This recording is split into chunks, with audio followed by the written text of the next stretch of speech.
اعوذ باللہ من الشیطان الرجیم بسم اللہ الرحمن الرحیم رب اشرح لی صدری ویسر لی امری واحلل عقدۃ من لسانی یفقہوا قولی۔ سامعین، سورۃ الاحزاب کی آیت نمبر 45 کی تلاوت ہم پہلے کر رہے تھے، اور اس میں رسول اکرم صلی اللہ علیہ وسلم سے خطاب کر کے خالق کائنات یہ فرما رہے ہیں کہ اے نبی، ہم نے آپ کو بھیجا ہے شاہد بنا کر، مبشر بنا کر اور نذیر بنا کر۔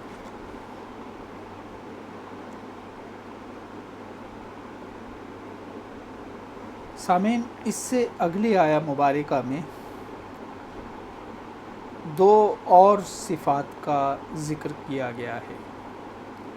3 صفات کا اس آیہ مبارکہ میں آیت نمبر 45 میں ذکر تھا، اور وہ تھیں شاہد، مبشر اور نذیر۔ ہم نے ان تینوں صفات کی وضاحت سمجھ لی ہے، اور آج ہم شروع کر رہے ہیں کہ اگلی آیات میں رسول اکرم صلی اللہ علیہ وسلم کی اگلی آیت میں جو 2 بڑی صفات بیان ہوئی ہیں وہ ہیں وَدَاعِيًا إِلَى اللَّهِ بِإِذْنِهِ وَسِرَاجًا مُنِيرًا، کہ وَدَاعِيًا إِلَى اللَّهِ بِإِذْنِهِ، داعی کہتے ہیں دعوت دینے والے کو، اور الی اللہ، اللہ کی طرف، بِإِذْنِهِ، اس کے حکم سے۔ داعی یعنی کسی کی طرف بلانے والا، کسی کے پیغام کو لوگوں تک پہنچانے والا، تبلیغ کرنے والا، پریچ کرنے والا۔ رسول اکرم صلی اللہ علیہ وسلم جہاں شاہد ہیں، جہاں مبشر ہیں اور جہاں نذیر ہیں، وہاں وہ داعی بھی ہیں۔ اور اللہ تبارک و تعالی یہاں جو اذن کا مطلب ہے،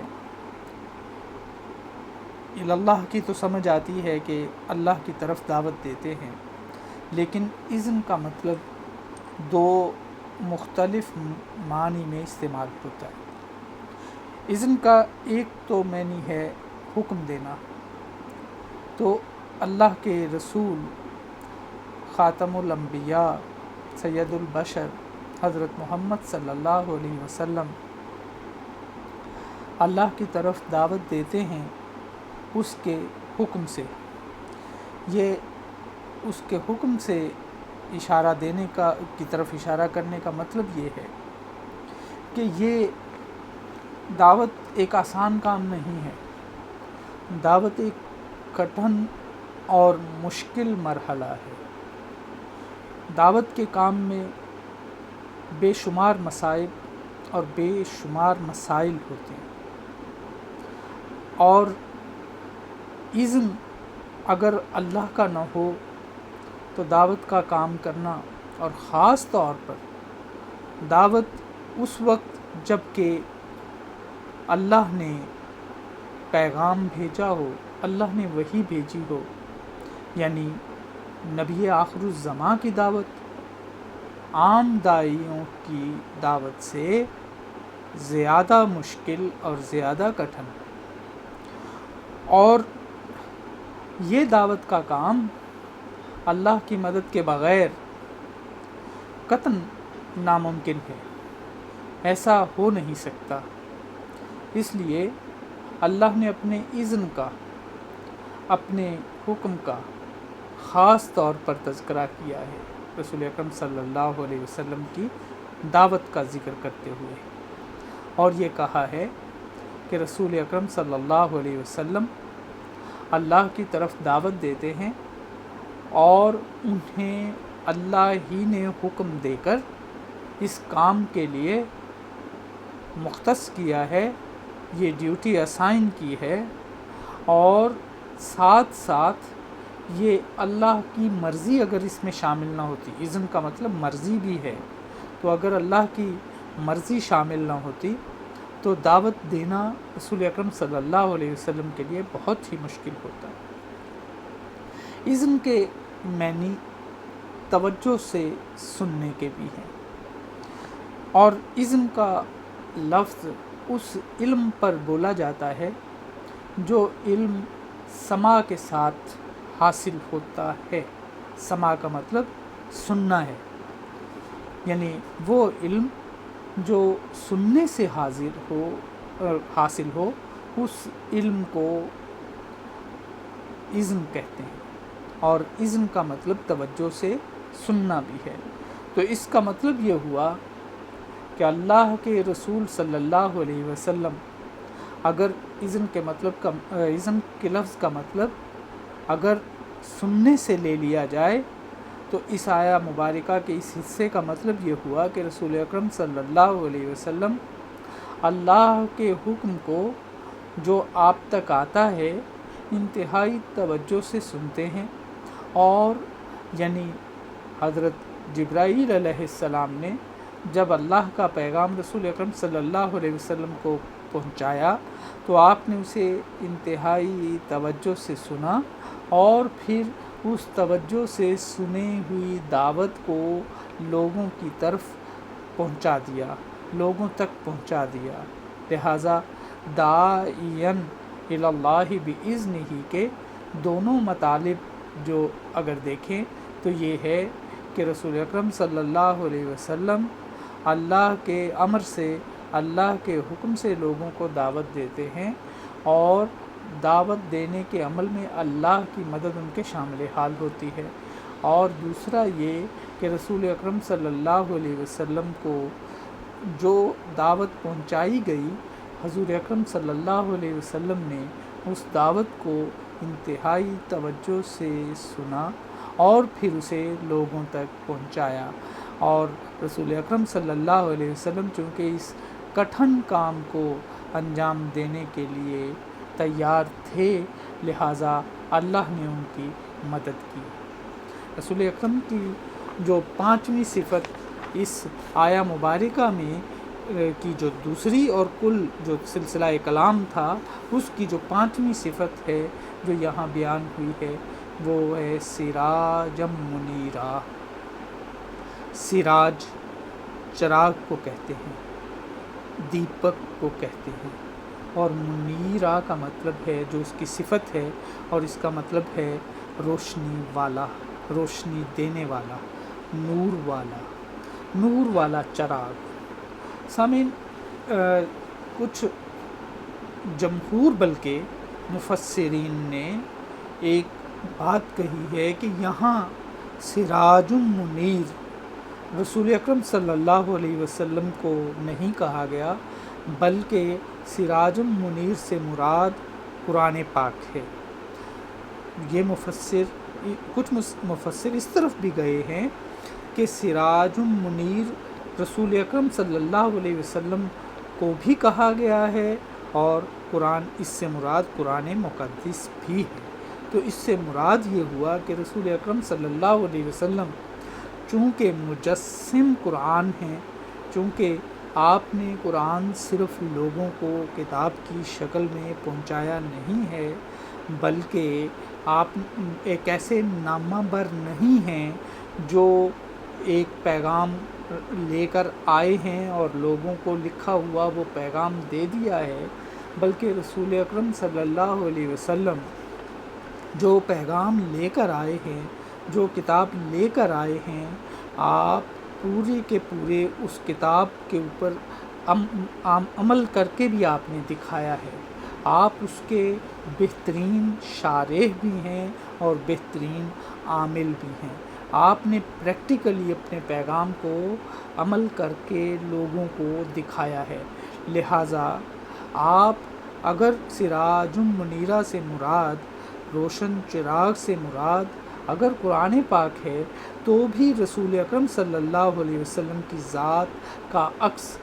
جو ہے وہ قرآن پاک میں نظر آتا ہے. تو رسول اکرم صلی اللہ علیہ وسلم اگر سراج المنیر ہیں تو قرآن میں رسول اکرم صلی اللہ علیہ وسلم ہی کی ذات بابرکات کا بیان ہے. وہ جو ماڈل انسان، جو قرآن جس کی طرف لوگوں کو بلاتا ہے، وہ ماڈل انسان محمد الرسول اللہ صلی اللہ علیہ وسلم خود ہیں. لہٰذا رسول اکرم صلی اللہ علیہ وسلم کو سراج المنیر کہا گیا ہو یا قرآن کو سراج المنیر کہا گیا ہو، دونوں کے لحاظ سے ان کا مطلب ایک ہی بنتا ہے. لہٰذا یہ رسول اکرم صلی اللہ علیہ وسلم ہی کی پانچویں صفت ہے کہ آپ سراج المنیر ہیں اور روشن چراغ ہیں. اب سامعین ایک سوال یہاں پہ یہ سوال بھی زیر بحث آیا ہے کہ کیا چراغ کیوں کہا گیا آفتاب روشن کو، اور سورج سے بھی زیادہ تابندہ تر ہستی کو سراج المنیر کہنے کی بجائے آفتاب کیوں نہیں کہا گیا، شمس کیوں نہیں کہا گیا، چراغ کیوں کہا گیا ہے؟